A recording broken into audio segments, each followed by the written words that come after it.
ആരെ കെട്ടിക്കാൻ ആദ്യം ഗീതു മോഹൻദാസിനോട് ആരെ കെട്ടിക്കാന്ന് ചോദിക്കണം.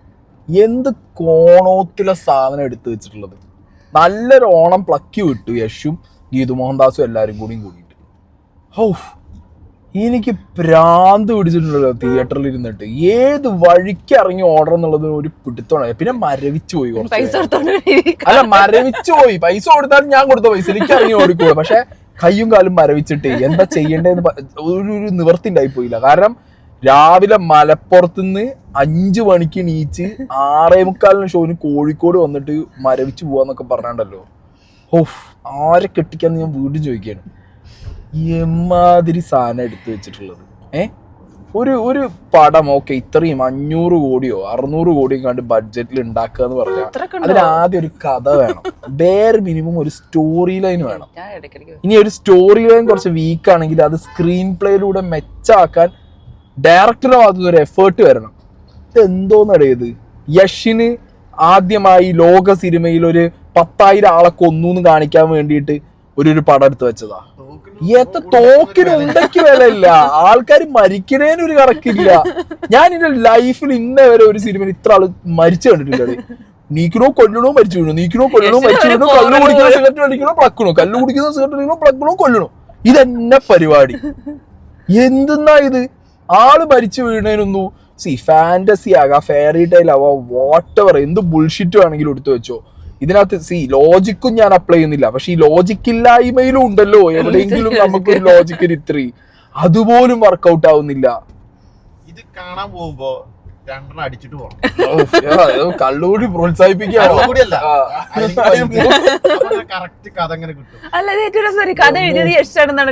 എനിക്കറിയാൻ പാടില്ല. ഗീതു മോഹൻദാസ് ആണെന്നാണ് എന്റെ അറിവ്. ഗീതു മോഹൻദാസ് ഡയറക്ട് ചെയ്ത് ഗീതു മോഹൻദാസ് എഴുതിയതെന്നാണ് എന്റെ ഒരു അറിവ്. യശ് ഉണ്ടെങ്കിൽ യശ്, ഗീതു മോഹൻദാസ് ആരെ എഴുതിയവൻ എന്താണെങ്കിലും നല്ല എ ക്ലാസ് ഞാൻ പറയണില്ല. അമ്മ അത് എഴുത്താണ് എഴുതി വെച്ചിട്ടുള്ളത്. ഒന്നുമില്ല, സിമ്പിൾ സ്റ്റോറി ലൈനാണ്. അച്ഛൻ മകൻ ഒരു റിവഞ്ച് സാധനം. അതിനിടയിൽ ഈ അച്ഛൻ റായൻ ക്യാരക്ടറിന്റെ ഒരു ബേസ് ലൈൻ ഉണ്ട്, ഒരു ക്യാരക്ടർ ആർക്ക്. അതായത് ആദ്യം മുതൽ നയൻതാര സിസ്റ്ററാണ്. നയൻതാരയും യശും കൂടി ഉള്ള ആ ഒരു അനിയൻ ചേച്ചി പാസം, അവരുടെ ഒരു പാസ്റ്റ് എങ്ങനെയാണ് ഇവർ ഇത്ര ക്രൂവൽ ടോക്സിക് ആയി മാറിയത് എന്നുള്ളത് കാണിക്കാൻ വേണ്ടിയിട്ട് അവരുടെ ഒരു പാസ്റ്റ്. ഇങ്ങനെ ഫസ്റ്റ് ഹാഫിൽ ആ റായന്റെ ക്യാരക്ടർ ബിൽഡ് ആവുകയാണ്. റായന്റെ ക്യാരക്ടർ ബിൽഡാക്കി കൊണ്ടുവരുമ്പോൾ തന്നെ കൺഫ്യൂഷൻസ് ആണ് നമുക്ക്. ഇതിലേതാ പ്രസന്റ് ഏതാ പാസ്റ്റ്, ഇതിന് മാസീവ് കൺഫ്യൂഷൻ. അത് സ്ക്രീൻ പ്ലേയിൽ പറ്റിയ പാളിച്ചയാണ്. ഒരു രക്ഷയില്ല. കാരണം നമുക്ക് എവിടെങ്കിലും ഒരു പൊടി വിട്ട് കഴിഞ്ഞാൽ പിന്നെ പടത്തിന്റെ കണക്ഷൻ പോവുക. ഒരു പൊടിക്ക് നമുക്ക് തിരിച്ചു വരാൻ പറ്റില്ല പടത്തേക്ക്. ഒന്നാമത് പറഞ്ഞാൽ ഇതിനകത്ത് എടുത്തു വെച്ചിട്ടുള്ള ഗ്രാഫിക്സ് ഒക്കെ ഉണ്ടല്ലോ. അയ്യോന്റെ മുന്നേ പ്രേം നസീറിന്റെ കാലത്ത് സെറ്റ് ഇട്ടിട്ട് ബാക്ക്ഗ്രൗണ്ടിൽ കൂടി അതുണ്ടല്ലോ ഒരു ചുവന്ന ആകാശവും ഇതൊക്കെ കാണിക്കാൻ വേണ്ടിയിട്ട് ക്യാൻവാസ് പോലത്തെ സാധനം വെച്ചിട്ട് അതിന്റെ ഫ്രണ്ടിൽ ആൾക്കാർ വന്ന് സ്റ്റേജ് പോലെ അഭിനയിച്ചിട്ട് പോണേ. അങ്ങനത്തെ ഒക്കെ സാധനങ്ങൾ സെറ്റ് ചെയ്ത് വെച്ചിരിക്കുക. പിന്നെ ഈ 500 കോടി സത്യത്തിന്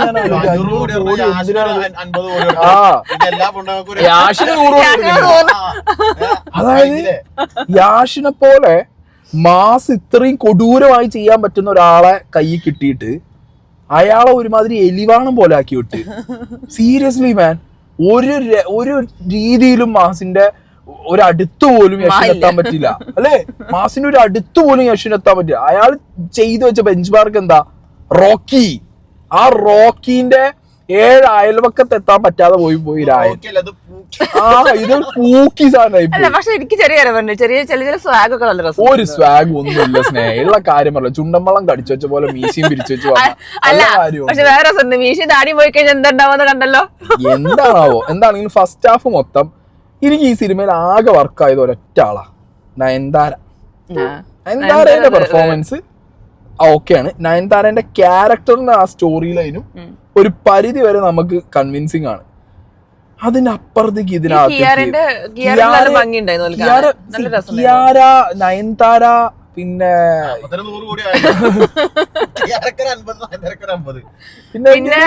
മറ്റേ ഖുറേഷി രുക്മിണി വസന്ത് ഒക്കെ എന്തിനാ സെക്കൻഡ് ഹാഫിൽ വന്നേ? പെറ്റ് നീച്ചു പോവാനോ? രുക്മിണി വസന്തിന്റെ ഒക്കെ ക്യാരക്ടറിന്റെ ഡെവലപ്മെന്റ് എന്താ? ആ ക്യാരക്ടർ എന്താ?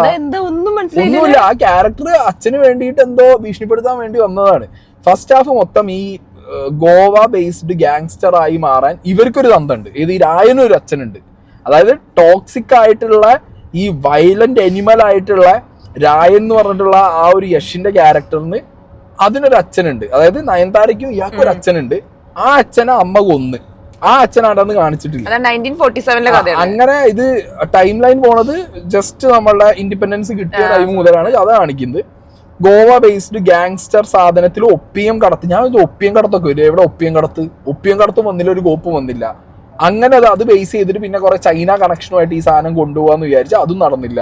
ആകെ നടന്ന എന്താ അറിയോ, യഷിന്റെ കുറെ ഈ പ്ലക്ക് കഥകൾ കുറെ കാണിച്ചതിനിടയിൽ ഒരു ഇമോഷണലി അത് കണക്ട് ആവുന്നില്ല. ഇമോഷൻ എന്ന് പറഞ്ഞാൽ ഞാൻ പറഞ്ഞല്ലോ, ഏതെങ്കിലും ഒരു ഇമോഷൻ കണക്ട് ആവണ്ടേ നമുക്ക് തിയേറ്ററിൽ? ഒന്നും കണക്ട് ആവുന്നില്ല. പ്ലക്കും കണക്ട് ആവുന്നില്ല. അതെങ്കിലും ഫുള്ള് കാണിച്ചിരുന്നെങ്കിൽ അങ്ങനെയും കണ്ടിരിക്കായിരുന്നു തിയേറ്ററിൽ. അതും കാണിച്ചില്ല. പ്രൊഡ്യൂസർ മിക്കവാറും കുത്തുവാറെടുത്തിട്ട് ഒരു തീരുമാനമാവും. അങ്ങനെ ഫസ്റ്റ് ഹാഫ് മൊത്തം ആകെ ആ രായ എന്ന് പറഞ്ഞ ക്യാരക്ടർ ശരിക്കും ഒരു ബീസ്റ്റാണ്. ഇവരെ സംബന്ധിച്ച് ഒരു അനിമലാണ്. അയാൾക്ക് വയലൻസ് അല്ലാതെ അയാളുടെ ലൈഫിൽ വേറെ ഒന്നും അയക്കില്ല. അങ്ങനത്തെ ഒരു ക്യാരക്ടറിന്റെ വയലൻസിനൊരു ഇമോഷൻ ഉണ്ട്. നമുക്ക് വയലൻസ് ഹൈ ആവും. ഇതെന്താ അറിയോ, കണ്ട് മടുത്തു. രായ തോക്കെടുത്താൽ രായക്ക് ഒരു ബുള്ളറ്റും കൊള്ളില്ല. രായന് ചുറ്റുകൂടിയും ബുള്ളറ്റ് പോവും. രായ എല്ലാത്തിനെയും വെടിവെച്ചിടും. 4 കൊണ്ടായുള്ള സിറ്റുവേഷൻ എന്താ ഉണ്ടായത് നിങ്ങൾ തിയേറ്ററിൽ പോയി കണ്ടാൽ 4 കൊള്ളാളത്. അങ്ങനെ ആ ഫസ്റ്റ് ഹാഫ് പോയി. സെക്കൻഡ് ഹാഫ് ആവുമ്പോ പിന്നെ ഞാൻ പ്രതീക്ഷിച്ചു ഈ സെക്കൻഡ് ഹാഫിൽ ഈ രായന്റെ മകൻ വരും വിചാരിച്ചു. രായന്റെ മകനായിട്ട് വന്നിട്ടും യഷ് വൻ വെറുപ്പിക്കല്, തലവേദനിച്ച് പണ്ടാറടങ്ങി. ഈ ഓവർ ആക്ടിങ്ങും ഈ ലാർജർ ദാൻ റിയൽ ലൈഫ് സാധനത്തിന്റെ എടുത്തു വെച്ചതും കണ്ടിട്ട് വെറുത്ത് മടുത്തിരിക്കുമ്പോഴാണ് രുക്മിണി വസന്തിന്റെ ക്യാരക്ടർ വന്ന് വീണ്ടും ഒരു കുട്ടി. എന്നിട്ട് ലാസ്റ്റ് ക്ലൈമാക്സ് കൊടുന്നിട്ട് ഒരു കാട്ടവരാധം കാണിച്ചു വെച്ചിട്ടുണ്ട്. ക്ലൈമാക്സിനകത്ത് കാട്ടവരാധം എന്ന് പറയാണ്ടല്ലോ, തലവേദനിച്ച് സീറ്റ് കള്ളിപ്പറിച്ച് തിന്നാൻ തോന്നുന്നു. ആ രീതിയിലുള്ള ഒരു സാധനം.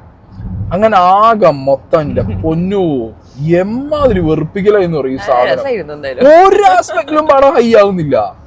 ഒരു ആസ്പെക്ടിലും ഒരു BGM ഇല്ല. പ്രോപ്പർ ആയിട്ടുള്ള നല്ല ഒരു 1-2 സീന് ഓക്കെ തോന്നി. ഒരു ബാത്ത് ടബിന്റെ അകത്തുനിന്ന് വിരലിന്റെ മുകളില് മറ്റേ റിങ് ഇട്ട് കൊടുക്കുന്ന തോക്കിന് റിങ് ഇട്ട് അത് ഓക്കെ ഒരു സീന്.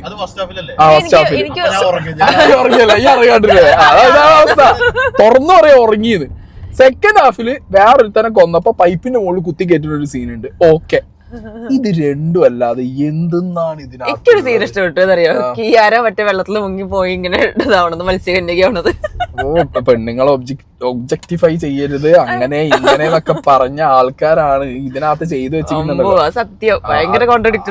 അതുപോലെ സുദേവ് നായരെ പൊക്കി ഇതിനകത്ത് എന്തോ സംഭവം എന്ന് പറഞ്ഞിട്ട് ഒരുമാതിരി കാട്ടാളം സിനിമയിലെ ഹനാൻഷ പോലെ ഒരു ഡയലോഗാണ് ആ മനുഷ്യനുള്ളത്.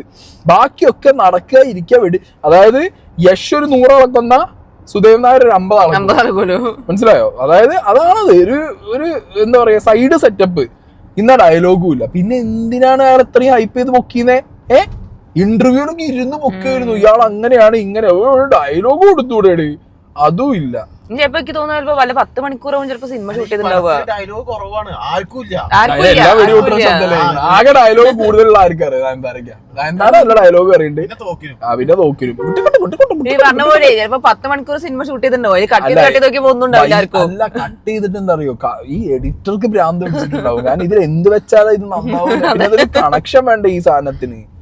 അങ്ങനെയൊക്കെ നോക്കുന്ന വഴിക്ക് ഇത്രയും ബഡ്ജറ്റില് ആരെ കെട്ടിക്കാൻ വേണ്ടി എടുത്തു വെച്ചതാന്നുള്ളത് ഒരു പിടുത്തവും കിട്ടാത്ത, ഒരു ഫ്ലോ ഇല്ലാതെ, ഒരു കണക്ഷൻ ഇല്ലാതെ, ഒരു രീതിയിലും നമുക്കൊരു ഇമോഷനും വർക്കൗട്ട് ചെയ്യിക്കാതെ മരവിച്ചു പോയിരിക്കുന്ന ഒരു എനിക്ക് മാത്രം മനസ്സിലാകത്തുള്ളൂ വിചാരിച്ചപ്പോ ആർക്കും ഒരു കഥ ഒന്നുമില്ല. മനസ്സിലാക്കാൻ മാത്രമല്ല. ഞാൻ പറഞ്ഞില്ലേ, കഥ എന്ന് പറഞ്ഞാൽ ഒരു കൊടൂരനായ ഗാങ്സ്റ്റർ തന്തയ്ക്ക് 2 കുട്ടികളുണ്ടായിരുന്നു.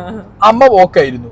ഈ 2 കുട്ടികള് അമ്മ തന്തേനെ കൊന്നുകൊണ്ട് ഈ 2 കുട്ടികളും കൂടി ഓടിപ്പോയി വേറെ എങ്ങനെയോ തെരുവ് കിടന്ന് ജീവിച്ചു. അപ്പൊ അവർക്ക് തള്ളേനോട് പക വന്നു. തള്ള വീണ്ടും കുട്ടീനെ എടുത്തോണ്ടുപോയി വേറെ രീതിക്കാക്കി. അത് നയൻതാര. ഇനി ഞാൻ കഥ പറയണില്ല, ഇനി ബാക്കി തിയേറ്റർ, ഇനി ഞാൻ കഥ പറഞ്ഞാവും. പിന്നെ ഞങ്ങൾ ആഫ്റ്റർ ശേഷം കണ്ടോ. ഇതാണ് ഇതിന്റെ ലൈന്. എന്നിട്ട് ഇവരെ റിവെഞ്ച്. എന്നിട്ട് ഈ പറഞ്ഞ മകൻ വലുതായി, മകന് വേറൊരു മകൻ ഉണ്ടാവുന്നു, 2 മക്കൾ ഉണ്ടാവുന്നു. മനസ്സിലായ? എന്നിട്ട് ലാസ്റ്റ് ഹാലൂസിനേഷൻ. അയ്യോ, ഇത് നമ്മള് കണ്ടിട്ടില്ല. ഞങ്ങൾ ആദ്യമായിട്ടാ കാണുന്നത് ഹാലൂസിനേഷൻ. സത്യം, ഞങ്ങൾ ആദ്യമായിട്ടാണ്. മണ്ണിന്റെ ഇടയിലുള്ള സാധനങ്ങള്. അത് ഇത് എങ്ങനെ ടെറൈൻ മാറണേ? അതാ ഞാൻ ആലോചിച്ചത്. ഒന്ന് നടക്കുന്നത് ഗോവയില്, അടുത്ത നടക്കുന്നത് എവിടെ? റഷ്യയിലോ മക്കാവിലാണോ? ഈ മഞ്ഞോ? ഇത് മഞ്ഞ് എന്ന് പറഞ്ഞാൽ വെറും മഞ്ഞല്ല, മറ്റേ ലോകത്തിലെ ഏറ്റവും കൂടുതൽ ഒമ്യൂക്കോൺ അതാണ് തോന്നുന്നു ലോകത്തിലെ ഏറ്റവും കൂടുതൽ തണുപ്പുള്ള സ്ഥലം. അതുപോലെ മുണ്ടി പറഞ്ഞ അതും ഇത് ഏത് കാലഘട്ടത്തിൽ ഇപ്പൊ നമുക്ക് പിന്നെയും വിശ്വസിക്കാം. ഏത് ഫ്ലൈറ്റും കുറച്ചും കൂടി ട്രാൻസ്പോർട്ടേഷൻ സെറ്റാണ്. പണ്ട് കാലത്ത് ഇത് എങ്ങനെ നടക്കണേ? ടൈം ലൈന് കാണിച്ചിട്ട് തന്നെ ബ്ലണ്ടറുകളാണ് പലതും. ആര് മൊബൈൽ കൊടുക്കുന്നില്ല? അത് ഈ ഉറക്കത്തിലാണ് പണം മാറി പോയതാണ്. ലാസ്റ്റ് വിമാനത്തിൽ വന്നിട്ടേ അയാളോട് ഇപ്പുറത്ത് ഫോൺ വിളിക്കണ്ടേ? അത് ഓൻ ചൈനയിലല്ലേ? ചൈനയിലന്ന് മൊബൈൽ ഉണ്ടാവും. ചൈനയിലല്ലേ? ചൈനയിലന്ന് മൊബൈൽ പോയത് പോയി, ചൈനയിലെത്തി. അങ്ങനെ ആകെ മൊത്തത്തിൽ ഞാൻ പറയാലോ അത് മറ്റേ വലിയ ടീമും കൂട്ടിക്കത്തിച്ച് എഴുതിയതാണ്. അയ്യോ ഞാൻ അങ്ങനത്തെ അലിഗേഷൻ ഒന്നും പറയുന്നില്ല, പക്ഷെ പറയാതിരിക്കാൻ പറ്റില്ല. കാരണം നമ്മൾ ഇത്രയും ട്രാവൽ ചെയ്ത് ഇത്രയും കാശും കൊടുത്ത് ഇപ്പൊ ചോദിക്കും നിങ്ങൾ എന്തിനാ കാണുന്നതെന്ന് ചോദിക്കും. നമ്മളൊരു സാറ്റിസ്ഫൈ ഒരു സാധനം കിട്ടാൻ വേണ്ടിട്ട് കാണുന്നതാ. പക്ഷെ എൻഡ് ഓഫ് ദ ഡേ നമുക്ക് ഇങ്ങനത്തെ ഒരു, കാരണം ഇത്രയും ഹൈ എക്സ്പെക്ടേഷൻ ഒക്കെ ഇവര് വിളിച്ചു പറഞ്ഞ് തന്നിട്ട് ലാസ്റ്റ് ഇങ്ങനത്തെ ഒരു തന്നു കഴിഞ്ഞാൽ പിന്നെ പറയാതിരിക്കാൻ പറ്റുമോ? ആർക്കും തിയേറ്ററിൽ ആർക്കും വയ്യാതായി. ഞാൻ നോക്കുമ്പോ തിയേറ്ററിൽ ഫസ്റ്റ് ഹാഫ് കഴിഞ്ഞിട്ട് ഞാൻ കാപ്പി കുടിക്കാൻ പോയപ്പോ ഒരു കുട്ടി കരയുണ്ടായിരുന്നു മറ്റേ ടോയ്ലറ്റിൽ നിന്ന്, ഒരു സെക്കൻഡ്. അതെന്തിനാണ് കരഞ്ഞത്? അല്ലല്ല, ഞാൻ പടം കണ്ട് കരഞ്ഞതാന്ന് വിചാരിച്ച സെക്കൻഡ്. അല്ലല്ലേ? അല്ല, ഈ പടത്തിന് വന്നവർക്ക് പലർക്കും കരയാൻ തോന്നിയിട്ട് കരയാതിരുന്നാണോ, ഈ കുട്ടി അതുകൊണ്ട് കരഞ്ഞു പോയതാണോ അറിയാം. പിന്നെ അതേപോലെ ഡയലോഗ് ഡെലിവറി AJPന്റെ ഡയലോഗ് പോലെ സെക്കൻഡ് ഹാഫിലെ ചില ഡയലോഗ് ഡെലിവറി ഒക്കെ AJP എത്രയോ നല്ലത്. AJP എന്ത് ക്ലിയർ ആയിട്ട് പറയും സാധനങ്ങള്. AJP പോട്ടെ, ഇതിന്റെ ക്ലൈമാക്സിൽ ഈ 2 രായപ്പന്മാരും കൂടി ഇരുന്നിട്ട് ഒരു ഡയലോഗ് ഡെലിവറി ഉണ്ട്. ഇന്റെ അമ്മോ, അയ്യോ. മലയാളത്തിലായതുകൊണ്ട് ക്രിഞ്ചടിച്ചാന്ന് ചിലർക്ക് തോന്നാം, പക്ഷെ ഇത് കന്നഡത്തിലും തെലുങ്കിലായാൽ പോലും ഒരാൾക്ക് ഭയങ്കര ഈ സ്വാത്വികമായിട്ടുള്ള ഡയലോഗ് എന്തിനാ പറയുന്നത്? നോർമൽ ഡയലോഗ് നോർമലും സ്വാത്വികവും പോട്ടെ, ഇത് നടക്കുന്ന കാലഘട്ടം ഏതാ? ഇത് നടക്കുന്ന ഗാങ്സ്റ്റർ ആരാ? അതായത് ഇയാളൊരു വൻ ഗാങ്സ്റ്റർ ആണോ? എന്നിട്ട് പറയുന്ന മലയാളത്തിൽ ഒരു കൂറ ഡയലോഗ്. അതിന് അങ്ങനത്തെ ഡയലോഗ്, അതായത് ഫിലോസഫിക്കൽ ഡയലോഗ്സ് ഒക്കെ പറയുന്നത് നോർമൽ പറയുന്നതിന് പകരം. അത് ഈ കന്നഡ സിനിമകൾക്കൊക്കെ ഉള്ള ഒരു പ്രത്യേകത KGF ഉണ്ടല്ലോ അങ്ങനെ.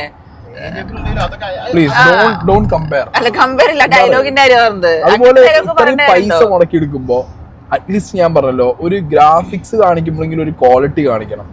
മനസ്സിലായി? ഇതിന്റെ സൗണ്ട് മിക്സിംഗ് ഒക്കെ സത്യത്തില് അറുപോറും ഭ്രാന്ത് പിടിപ്പിക്കുകയായിരുന്നു നമുക്ക് ഓരോ ടൈമിലും.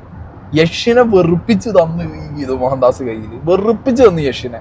ഇനിയൊരു യഷിന്റെ പടത്തിന് എങ്ങനെ കയറുന്ന ഞാൻ ചിന്തിക്കുന്നത്. ഇനി ഇതിനെ ഹാങ് ഓവർ ആണെങ്കിൽ KGF 1 ഉം 2 ഇട്ട് കാണണം. ഞാളോട് ഇഷ്ടം തോന്നി ആ രീതിയിൽ വെറുപ്പിച്ച് മതിയായി. കയറി കണ്ടോളിട്ടോ, കാണാതിരിക്കൊന്നും വേണ്ട, കണ്ടോളി.